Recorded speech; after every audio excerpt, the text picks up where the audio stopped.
I played 4 hours of Star Wars Outlaws thanks to an invite from Ubisoft and could explore a lot of the very impressive Mirogana, the snowy village Kajimi. I finally got to explore the open world, engage with the wanted system, play some main missions, but also side contracts. I won 2 games of Sabak and way more. There's a lot to love here, especially if you always wanted to explore a more open Star Wars game. But many old school Ubisoft systems are holding otherwise interesting sounding mechanics back, and even after 4 hours I'm still not sure what to make of the story and its characters. For the first 3 hours of our play session we were dropped on Toshara, a brand new planet made specifically for the game. Kay crashes here with her newly stolen ship that later becomes our main vessel, the Trailblazer, and it has a speeder on board, which allowed me to explore the pretty sizable planet. And this was really one of the main goals during my play session, explore as much of the open world as possible.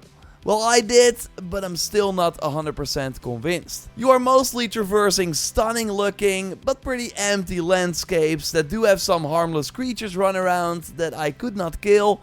Trust me, I tried. And it would have been cool if we could borrow other vehicles from the many NPCs that pass by, but the game stops you from injuring friendly civilians. Now luckily I did encounter some pretty cool world events. At one point I saw an Empire ship land in the distance at a pirate camp because they found some treasure. Of course, you can choose to investigate. I waited till the Empire got rid of the pirates, and then I took them out to loot the treasures myself. So these are bigger, unique world events that can only happen once, but the creative director told us that if you decide to ignore it for the time being and come back later, you should still be able to complete it. So these bigger world events are hard to miss, but there are also smaller world events, like Joyce came across the Empire who were in progress of arresting people for wind fishing. Now you can also choose to intervene here and help these people out. I also encountered someone who wanted to do a speeder race. Things did not look good at first, but I got the upper hand and 150 credits for winning. Like some of these smaller world events are repeatable and should have a fairly long timer before they appear again.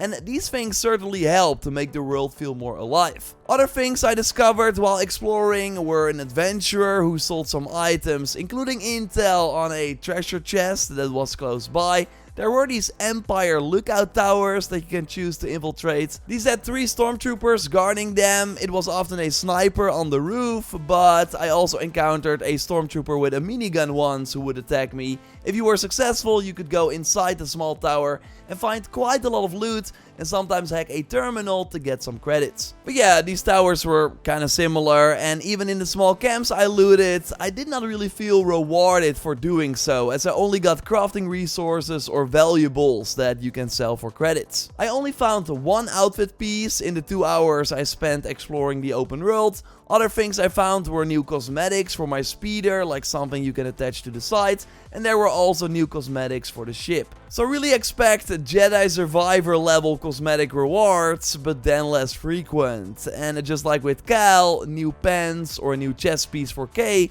looks way too similar to be exciting. Only the special faction rewards you get later on in the game that I sadly cannot show did include some cool unique styles. Now a pleasant surprise was how useful Nyx was and how much it changed up the otherwise pretty familiar combat. A cute little creature is an easy card to play in every piece of entertainment, but that doesn't make it less welcome, and I love how you can, by the way, in Sabak, cheat with Nyx, where you will look at the opponent's cards so you can react accordingly. I played a few rounds now and it's a ton of fun. The value of both cards have to be as low as possible in order to win, and every round you can choose to draw either a new red or yellow card to hopefully get a lower one. There are shift tokens that add more depth thanks to the special effects that can help you out or make things more challenging for your opponents, and you unlock new shift tokens every time you win at a new table. It's really comparable to the God favors we had for Orlok in Valhalla, but again, Nyx is not only nice to gain the upper hand in Sabak,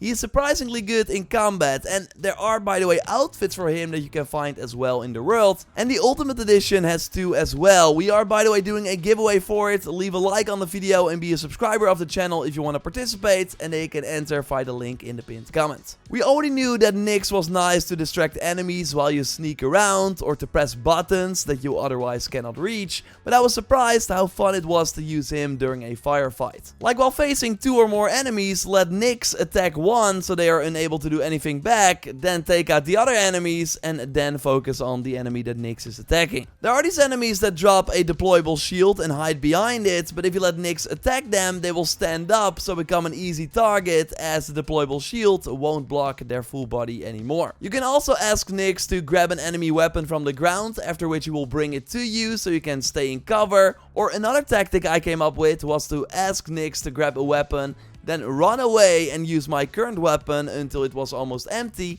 and then instead of having to look around for a new gun, I had Nyx deliver one to my current location. It felt really good to come up with these fun tactics.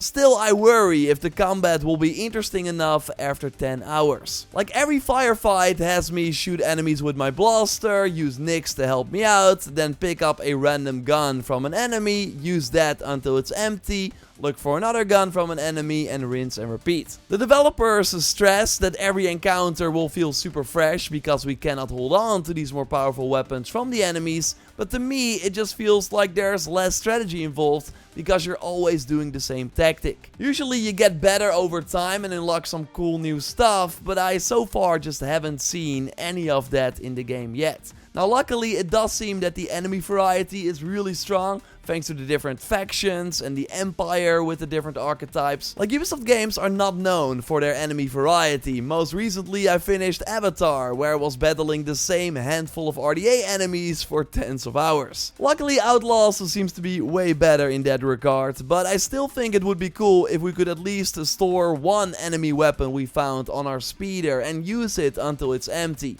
I tried it and sadly it doesn't work. Because now I had many moments where I found a powerful gun from the final enemy I killed, but could not use it because all the targets were already dead. The highlight of my play session was totally exploring Miragana. Ubisoft nailed the urban Star Wars feel. There are many people on the street. You can sometimes hear them talk about their everyday life or interesting things they heard. And SK, you can even eavesdrop to get new information. Like it's not all window dressing, there are many things you can interact with, from the mini games like the cabinets you can use, there's a jukebox in the cantina, you can test your luck and win some credits in the special horse race like activity. There will be NPCs asking for your attention as well, like this person who wants credits to gamble in the casino and would give us half of the winnings if we came back later. I have a good heart, so I trusted him with a lot of credits, but I never saw him again, so I wonder where he went. Now luckily I still had some credits to spend in the many shops, but also here special events can happen, like the Empire coming up with a fake reason to get more credits out of a vendor in the Miragana market. So Joyce had this happen and could leave or pay for the shop owner to help them.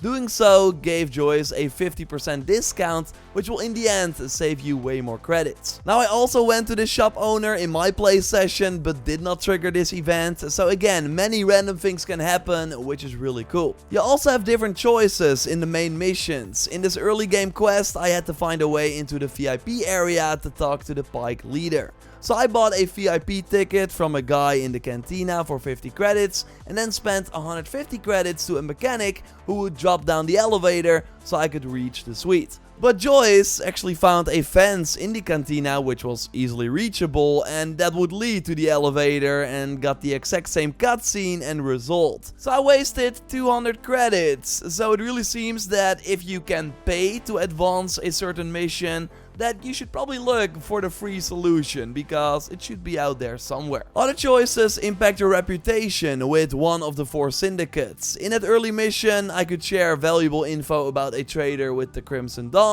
or the Pikes, which would of course slightly change the following interaction and also change the reputation with the faction you chose from poor to good. Every faction is in charge of certain districts in the city or on the planet surface, and with a good reputation you can just walk into their turf with no questions asked. If you are currently poor or have a lower reputation, then you have to sneak in and will be thrown out if you get spotted. So you cannot use your blaster in these situations. It's kinda old school. You get spotted, thrown out, nothing you can do. So not having a good reputation with a faction totally makes certain missions more challenging, but still I worry that this reputation system won't matter as much in the end, because it seems pretty easy to get your reputation up with one faction even after having crossed them during a big story moment. You can namely find contract brokers who will give you special contracts that increase your reputation with a particular faction. And Ubisoft let us know that these contracts are unlimited. So on paper you should be able to farm them to get the reputation up to the highest level, even after making a lot of choices that hurt that particular syndicate. And the contracts I picked up were, by the way, not great. I had to plant a listening device or steal a data pad from the Ashiga clan, so was sent to a nearby Ashiga district that I had already been to half an hour ago. So some enemies I took out did not respawn yet, meaning that it was kind of a walk in the park to complete these pretty uninspired objectives. It really reminded me of the tasks that you had to do in Watch Dogs Legion to recruit a new character. They were always the same, but in a slightly different camp, and it just got boring real quick. Now hopefully the more dangerous contracts that you should unlock when you reach a higher reputation are more fun, but I also doubt it, as this felt way too familiar if you've played Ubisoft games before. It really seemed like an afterthought, a system designed so every player can still get all the faction rewards from each syndicate. Like, I worry that it will make all the choices that you make during the main story kind of meaningless in the end. I really hope that when I get to play Star Wars Outlaws from the beginning, everything falls into place, because again, the Star Wars world they built is very impressive. I was pleasantly surprised by the lighter tone and humor, especially in the optional interactions with NPCs in the world. Also, Kay doesn't take things too seriously, which I like. But I also am not as attached to her story as I had hoped. Being thrown into different parts of the game and hearing banter between the main story characters that you've not met yourself just doesn't really work. I still don't know who any of these people are and if the story will have more depth than Kay simply wanting to pull off the biggest heist ever. I really hope there's more here, similar to the Jedi games, to make the journey through the galaxy a memorable one. I will remain optimistic. I know that it will at least be really awesome to walk around the different planets for the first time, but so far I am also kind of let down by some of the elements that I hoped they would have nailed. Like, I still did not see a very exciting open world to explore or an impactful reputation system that right now seems very easy to game. Of course, if you have any questions, drop them down below. I will do my best to answer them, and subscribe for way more Star Wars Outlaws content. Joyce was able to interview the developers and got a ton of extra details. I also want to go a bit more in depth on that wanted system in a future video, so stay tuned. A like on this video would of course really help me out, so thanks for that, and check out our previous Outlaws video by clicking on the screen. I will speak to you very soon. Goodbye.